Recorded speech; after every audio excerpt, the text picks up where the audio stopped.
Bonjour et bienvenue dans l'entretien de France 24. Notre invitée aujourd'hui est Kaina Baloul, la première femme imam en France. Bonjour Kaina Baloul. Bonjour et merci de votre invitation. Vous venez nous voir avec ce livre qui vient sortir chez Alba Michel, Mon Islam, ma liberté. En quoi votre islam est différent de l'islam des autres? En réalité, ce que je tente de dire là, ce n'est pas que l'islam m'appartient ou que c'est mon islam et non pas celui des autres. Ce que j'essaye de dire simplement, c'est que l'islam, lorsqu'on l'aborde d'un point de vue spirituel, eh bien, il s'agit d'une expérience intime, personnelle et individuelle. Et il me semble que toute religion est d'abord par essence spirituelle. Ce que vous prenez dans le livre, en tout cas, vous défendez l'islam spirituel, mais on a l'impression quand même que cet islam spirituel reste l'affaire des élites.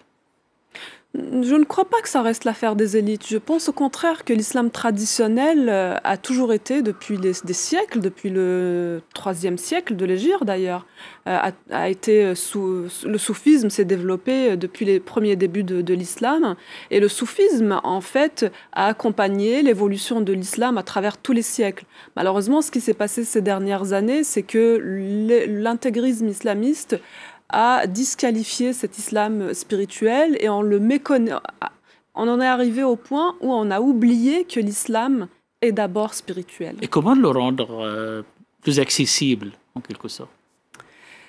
Eh bien, pour le rendre plus accessible, je crois qu'il faut aujourd'hui que chaque individu, chaque personne, chaque croyant ose s'approprier la spiritualité musulmane et ose faire le pas, la démarche de le découvrir tout seul, par une démarche personnelle et intime, et non pas forcément rester coincé dans des schémas, les schémas des confréries, parce que c'est vrai que l'islam, le soufisme aujourd'hui, reste un peu l'apanage des confréries.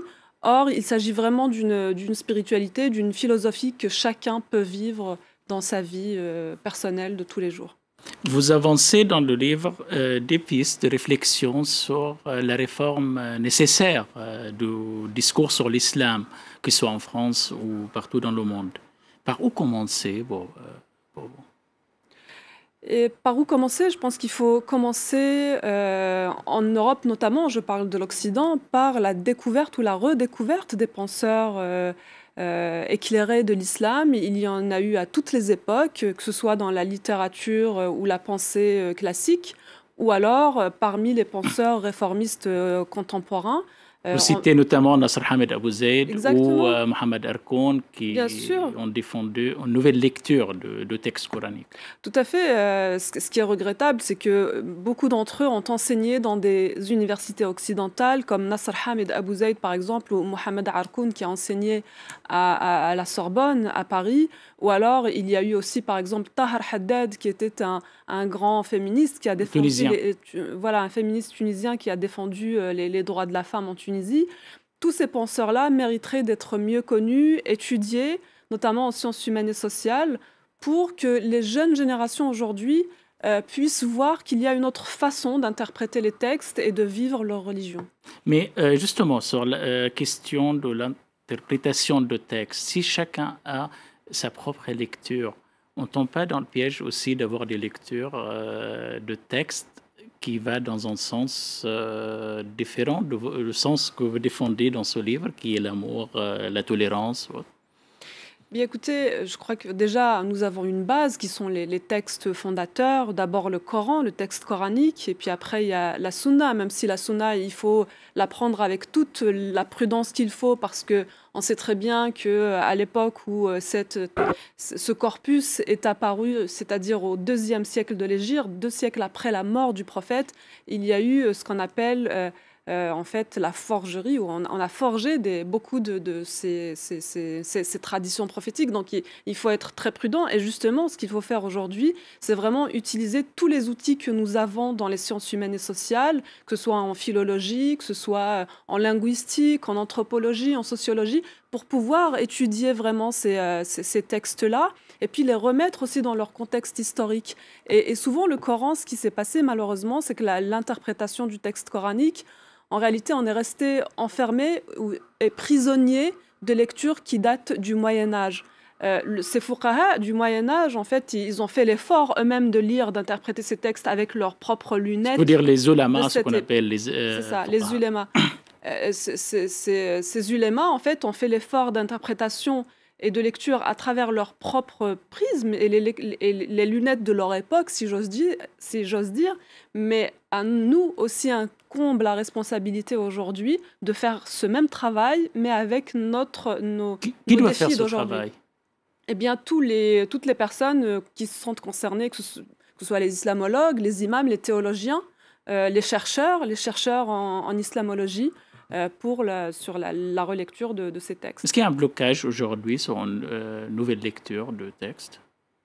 Je crois que malheureusement, oui, il y a des blocages parce que ce qui s'est passé, on le voit en fait dans l'évolution du mouvement Islah, du mouvement réformiste de l'islam. Ce qui s'est passé, c'est qu'au départ, il y avait une très très belle impulsion qui avait pour but vraiment d'amener l'islam à une lecture qui lui permette de vivre en harmonie avec la modernité. Et ce qui s'est passé, c'est qu'à un moment donné, c'est le cas de Rachid Reda par exemple, en fait, en Égypte, ils ont voulu plutôt ramener ce travail de relecture et d'interprétation vers un passé mythifié. Pour quelles raisons? Des raisons politiques? Souvent, oui, souvent c'était pour des raisons politiques et souvent ce sont les courants intégristes, politiques intégristes qui ont justement détourné ce courant réformiste. Est-ce que c'est le cas toujours? Je ne pense pas que ce soit toujours le cas, justement. Il faut faire attention, justement, entre ces vrais réformistes qui sont dans une approche vis-à-vis de l'altérité, qui est une approche positive, et aussi positive vis-à-vis de la modernité, mais faire attention aussi à ce courant revivaliste qui détourne ce réformisme. Vous avez critiqué l'incohérence du gouvernement français, puisque vous-même ce que vous représentez comme islam libéral, vous n'avez pas été consulté sur le projet de réforme de l'islam en France. Mais au-delà de votre frustration, si j'ose dire, qu'est-ce que vous auriez proposé concrètement? Eh bien, j'aurais proposé que l'on puisse déjà intégrer un peu plus de femmes dans la représentativité de l'islam de France, parce que je trouve cela extrêmement choquant au XXIe siècle qu'une religion soit représentée seulement par la moitié de sa population. Aujourd'hui, quand l'État français parle avec des instances représentatives de l'islam, eh bien, il ne parle qu'avec des hommes. C'est très vexant pour nous les femmes. On a l'impression de ne pas exister. On a l'impression de ne pas être considérées et de ne pas être respectées. Donc, ça serait la première chose que je proposerais. Et concrètement, sur la réforme, vous auriez proposé quoi? Sur la réforme, j'aurais proposé probablement que l'on étudie aussi ou qu'on réforme un peu plus les parcours de formation des imams, par exemple, et l'enseignement aussi du fait religieux à travers l'approche historico-critique. Alors, il faudrait voir où et comment, donc, si c'est par des écoles ou avec d'autres organismes. Mais en tout cas, je crois qu'il faut sortir absolument de l'ignorance totale de la pensée religieuse aujourd'hui. Est-ce possible d'avoir une lecture aujourd'hui de textes coraniques et de l'islam en général en France, indépendamment de tout ce qui se passe dans les pays arabes ou les pays musulmans? Non, je ne crois pas, et ce n'est pas souhaitable parce que justement, il y a aussi toute un dynamisme intellectuel qui existe dans les pays arabes et avec lequel il faut aussi travailler. Et je crois que les influences se viennent de part et d'autre. Les intellectuels musulmans français et occidentaux peuvent avoir une influence sur les musulmans dans les pays musulmans et vice-versa. Les réalités ne sont pas toujours les mêmes, mais voilà, l'histoire de la pensée reste quand même la même base. Et puis, il est important aussi de faire converger, ou en tout cas de travailler ensemble en ce qui concerne la recherche scientifique. Aujourd'hui, justement, en Occident, il y a une recherche scientifique à travers une méthodologie maintenant qui a beaucoup évolué, qui est la méthodologie des sciences humaines et sociales, de l'approche historico-critique, qui n'est pas appliquée dans les pays musulmans, par exemple. C'est-à-dire qu'aujourd'hui, dans les pays musulmans, l'enseignement de la religion reste complètement orienté. Et moi, personnellement, j'ai étudié en Algérie.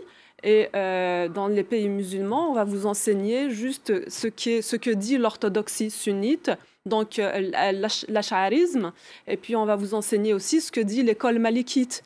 Or, la pensée musulmane est d'une richesse inouïe. Elle s'est développée à travers 14 siècles, et il faudrait que ces pays-là arrivent à offrir aux musulmans un enseignement qui englobe toute cette richesse intellectuelle. Vous avez choisi de terminer votre livre avec un texte sur l'amour. Oui. Qu'est-ce que vous dites aux musulmans, notamment aux musulmans de France, à l'occasion de ce mois sacré, le mois de Ramadan? Eh bien, j'ai envie de dire aux musulmans de redécouvrir leur religion à travers voilà, cette pensée-là, cette pensée spirituelle qui a toujours existé dans l'islam, qui est une pensée qui appelle vers la fraternité, vers l'amour de son prochain, et au-delà de l'amour de l'humanité à laquelle nous sommes liés, en fait. Le soufisme parle toujours de l'humanité comme étant une unité. At-tawhid, l'unicité ne se limite pas au fait de dire il n'y a de Dieu que Dieu. L'unicité, il faut aussi la vivre au quotidien à travers la fraternité, la solidarité et le respect de l'altérité. Merci Kaina Paloul d'avoir accepté notre invitation pour cet entretien. Merci à vous. Et merci à vous. Nos informations continuent sur France 24.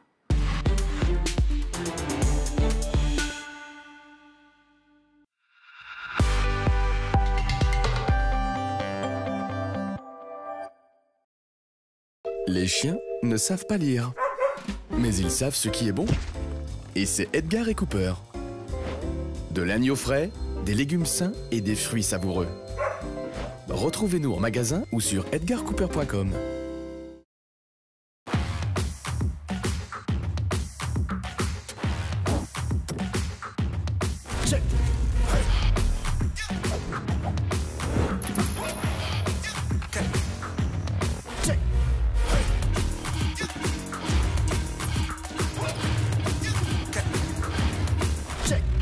Découvrez le nouvel e-Expert 100% électrique pendant le temps des Pro Peugeot et profitez d'offres spéciales sur toute la gamme jusqu'au 30 avril.